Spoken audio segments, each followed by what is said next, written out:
Fuji navi ham olmalarning ichida eng mazalisi, yaxshi saqlanadi, xaridorga 10 mingni tepasi sotishadi sifatli bo'lsa. Lekin nima muammosi bor? Mana misolda, ya'ni bozor talabiga tushyapti, iqlimingizga ham tushyapti, lekin yetishtirish qiyinligi misol bu. Har yili bir xil meva bermaydi. Bir yil ko'p berib yuboradi, keyingi yil umuman bermasligi mumkin. Kuzatsanglar, endi olmalarga kimyoviy seriallashtiruvchi dorilarni sepganlar ichinglarda bo'lmasa kerak. Bilimi bor sizlarda, amaliyot qolgan. Xullas, seriallashtiruvchi dorini sepsangiz ham Fuji uncha-munchaga to'kmaydi mevasini. Qolib ketaveradi ustida. Mana shu narsa, ya'ni olma navlarining ichida ham shunaqa tushuncha bor, kimyoviy seriallashtirishga ta'sirchanlik degan tushuncha bor.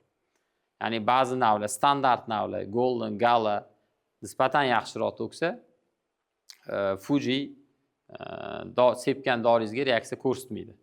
Shuning uchun ham hozir yana chiqadi olma darsining ichida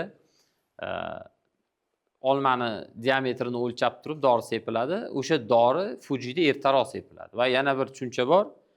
Gulini seriallashtirish tushunchasini ham agar kimgadir qiziq bo'lsa, buni ham gaplashamiz. Gullarini kuydirib, olmani mevasini kamaytirish yo'llari ham bor.